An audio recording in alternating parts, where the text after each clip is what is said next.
Yo, what's going on, Dragon Ballers? Welcome to another episode of the strategy series. Today I posted a free Patreon article. Go down in the description, the link will be down there if you want to check it out. I do recommend giving it a read because even though it's a little bit ranty, there is a lot of stuff there in terms of how to meta deck properly, and really what it covers is this assumption that people think that Red Broly is going to be the default best deck going into set 12.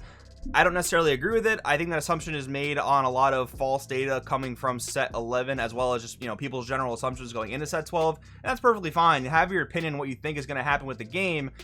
Take the deck that you think is going to be the strongest to a given event. That's totally well and good. I just think that this kind of this general notion of the game being like incredibly unbalanced is a little bit unfounded, because there are actually several ways to counter Red Broly, and I'd be remiss if I didn't do this video the same day that I posted that article, generally disagreeing with that idea. And of course, not everyone thinks Red Broly is the default best deck, but I just generally kind of find flaws with that line of thinking when stuff that I'm going to go over in this video kind of exists, so that makes sense. So go check out the article if you want to, come back to this video, or vice versa. I think it's both really good stuff. But anyways, if you guys are new here, definitely subscribe, hit that bell, so never miss a video. If you want to help the channel out, like I said, go down to the Patreon. You can check out today's free article, and if you like it, maybe subscribe. You get to read my 2 articles per week that I usually do, sometimes more depending on what's going on in the environment at that time. But anyways, let's get started. So real briefly, guys, we're gonna go over an overview of what the deck does, because understanding what the deck does is one of the best ways to counter it. That's why I've been playing so much Red Broly between my team and with patrons, because they want to learn how to beat it as well, and I want to learn the ins and outs of it so that I can also figure out, okay, this is what Red Broly doesn't like to see from the opponent, stuff along those lines. So I really recommend, if you guys are learning to want to learn how to beat a deck, play the deck online. You don't have to buy the cards, play it online. You figure out what the deck does, how the deck operates, how to maybe interrupt that. It is a really big help. But anyways, it's an aggro deck. Red Broly Swap is a really beefy aggro deck, and like I said before, I disagree with the notion that it's the default best deck, but it's an incredibly strong deck. I mean, that's the whole reason we're doing a counter series, right? We want to figure out how to beat this deck, how to play against it appropriately. It is incredibly strong. It's very, very arguably stronger than Storm was in its prime, which is actually kind of crazy to say. Like, you're basically doing the same stuff. You're swapping, but you're getting into bigger battle cards, which is definitely bigger than what Storm used to get into. Yes, you don't have the energy manipulation, but your leader does untap 2, and you have a lot of free play battle cards, which kind of makes up for that energy manipulation that OG Storm used to have, if you're kind of following what I'm saying there. But anyways, let's get into a little bit of what the deck aims to do with its battle cards. So you're playing your 1-drop Broly, which is either going to be Astonishing Potential, which gets you the Bob, which searches any Broly piece that you're missing, or you're playing the other 1-drop Broly that is actually a threatening attacker when you have Ba on the field. Then you're going into your 3-drop Broly, which is a 19k attacker, also gets you a little bit of advantage by going into the 1-drop Paragus for 0 energy. And then you start to go into your 4-drop and 5-drop after that. You can do all of this as early as turn 2.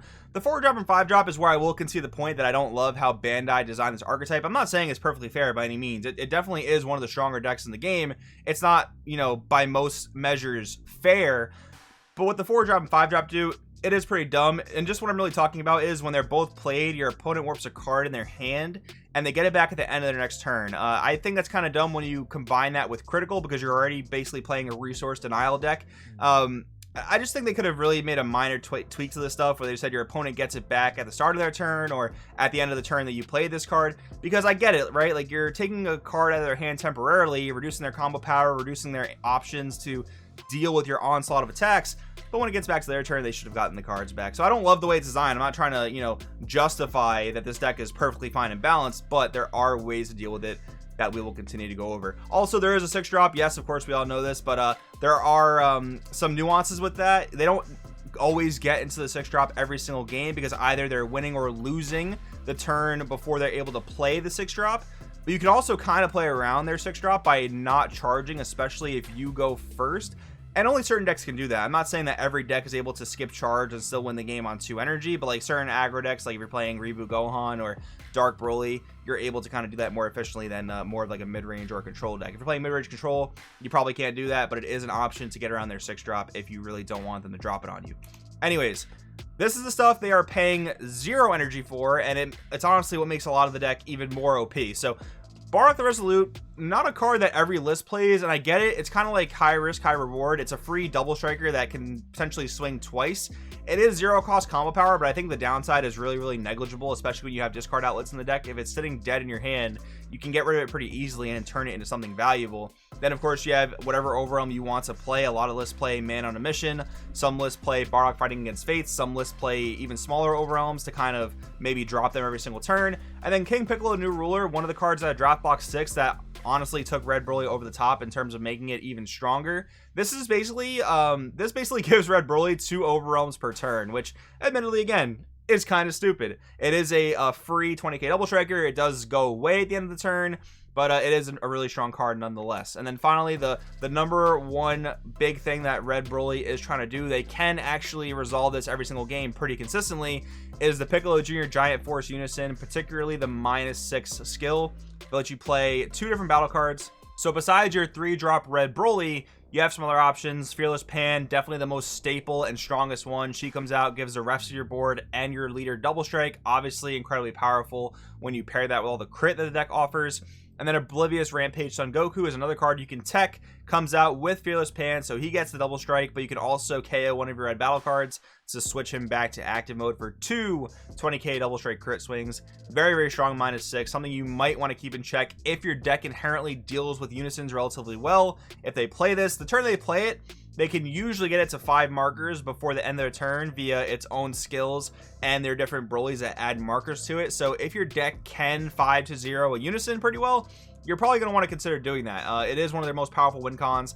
Most of the times that I lose to Red Broly, it's them resolving a Piccolo Jr. Giant Force, and either the Floodgate I have isn't enough, or I didn't have a Floodgate for the turn they were able to do that. But that is one of the most powerful ways they're ending the game, especially when they're not able to get into their 6-drop. All right, moving into the actual answers.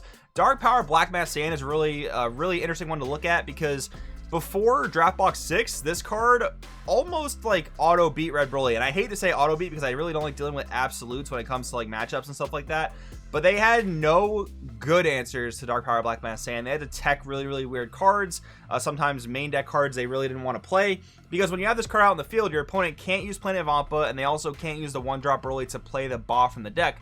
Those would both be ways that trigger Dark Power Black Mass Sand. But with Draft Box 6, and more particularly Piccolo Jr. Giant Force, the +1 on the Unison, -5s any battle card, that's going to hit your Dark Power Black Mass Sand, which is definitely unfortunate. Makes the playability of BMS a lot less valuable against Red Broly, but there is still some room to play it. So, I mean, if you're playing a mono black deck, odds are you're main decking Dark Power Black Mass Sand, so yeah, jam it against Red Broly turn 1. That's not a problem. You're basically forcing them to have the answer.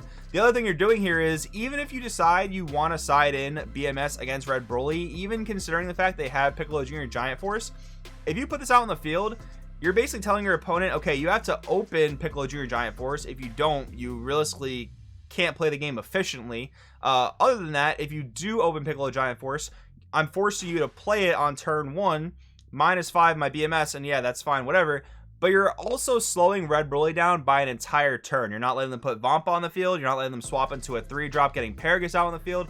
You're stopping all that stuff, basically making them do it on their turn 2, but you're also buying another turn in the process. So if you're playing, you know, X deck and you just are thinking to yourself constantly by testing against Red Broly, I just need one more turn. If I can get to one more turn, I can win the game. BMS might be the card you want, because either your opponent won't have the answer and they'll be stuck the rest of the game, or it will buy you that one turn that you need in testing. So anyways, that's what I want to talk about BMS. Let's move on. All right, so in yellow, there's a lot of cool stuff that you can do against Red Broly. Particularly, Tyrannical Blow and Cold Bloodlust are great ways to stop the effects of either of the Broly 1-drops. Basically, a Cold Bloodlust or Tyrannical Blow on Broly Astonishing Potential is a really good tempo stopper.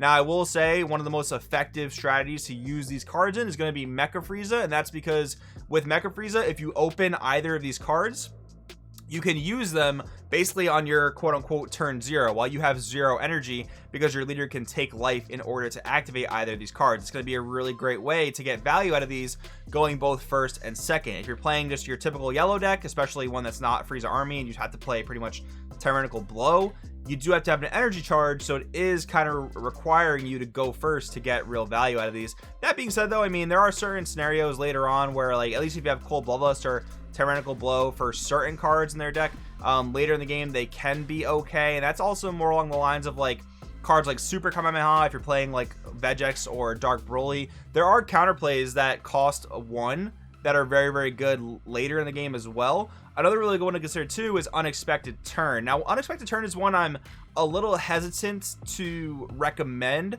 only because your opponent can play around it. They don't have to have a huge board at all times. They can combo their Boss away, they can combo their 1-drop Paraguses away, and you know, basically not have the requirements for Unexpected Turn live when they want to continue to go off up into their Broly chains. But think about it that way, just by presenting the threat of Unexpected Turn, you're forcing them to combo their free blockers away. You're forcing them to combo free combo power away when they normally wouldn't.